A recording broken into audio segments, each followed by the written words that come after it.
Welcome back, everybody, to a brand new build on Spellslam. Today, we are diving into my past with this mono red control build that has kind of been back and forth with me. I've been, thinking, oh man, this is a good time to whip it out. Let's play with it a little bit, not satisfied, change some things, it's still not good enough, put it away, a year later, take it out again, and it's never quite satisfied me, so I never really played it much.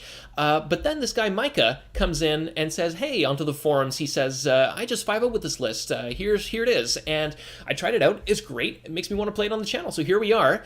This list has obviously changed a lot over the course of over 4 years. It started off with Dark Ninja posting this on the forums, and I was super interested with it. We worked on it together for a long time, and then just eventually gave it up, picked it up again, gave it up again, and then this guy Micah comes in and posts his list, which is just awesome. So here we are.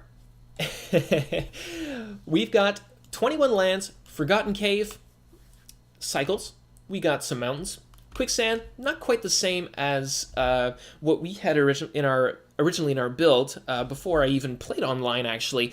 I was playing Desert. Let's see if we can find it. Don't even own a copy on paper. Yeah, here it is. So, this land adds mana to our mana pool, and it also deals more damage to any attacking creature, but only once it's dealt damage to us.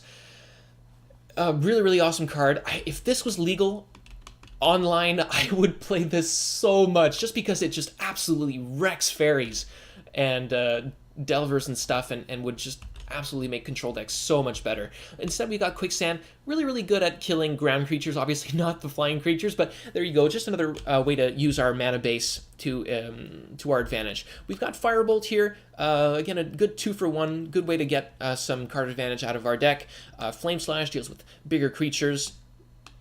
Lightning Bolt, pretty ubiquitous. We've got Magma Jet, 2 damage to any target for 2 mana, and it also improves our draws with the Scry 2. We've got Stagger Shock, another 2-for-1, we can play it at instant speed for 3 mana, and then it rebounds on our upkeep.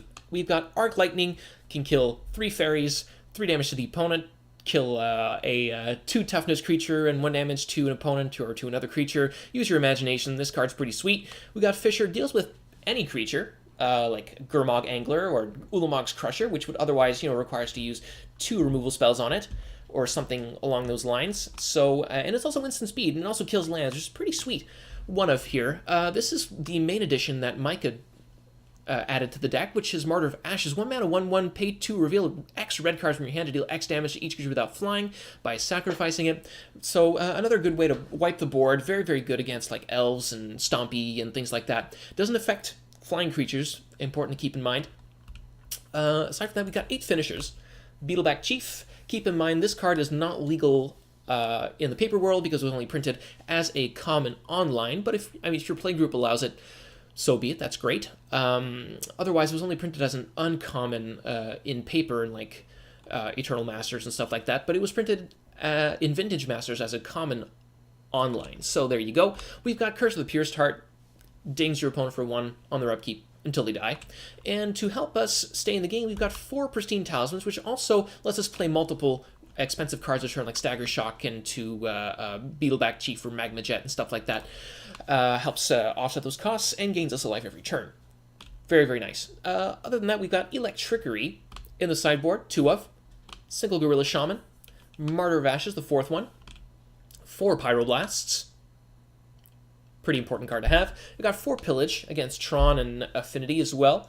Destroys artifacts or lands, another important downgrade. We've got Swirling Sandstorm, another master removal spell. 5 damage to everything without flying as long as we have Threshold, which shouldn't be too hard to get.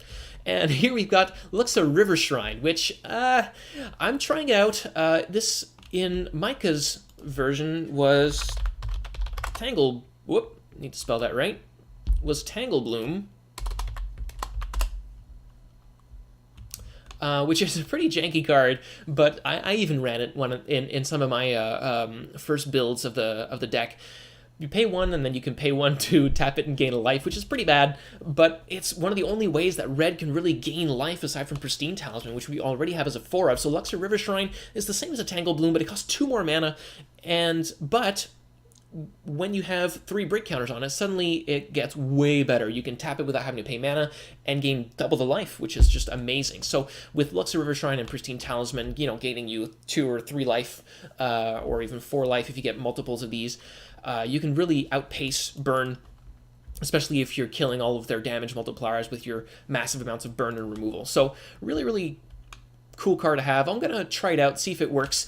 You guys are probably wondering why I have it written here as Red Controlber and why the the title is The Hunt for the Red Controlber. And you know what? Honestly, I thought Dark Ninja had just kind of made a typo and just stuck with it for all this time. But then I decided, you know what? I'm just gonna like double check and see what it is. And I actually made a little wiki search, and I found that it's actually a Tom Clancy novel, The Hunt for the Red October.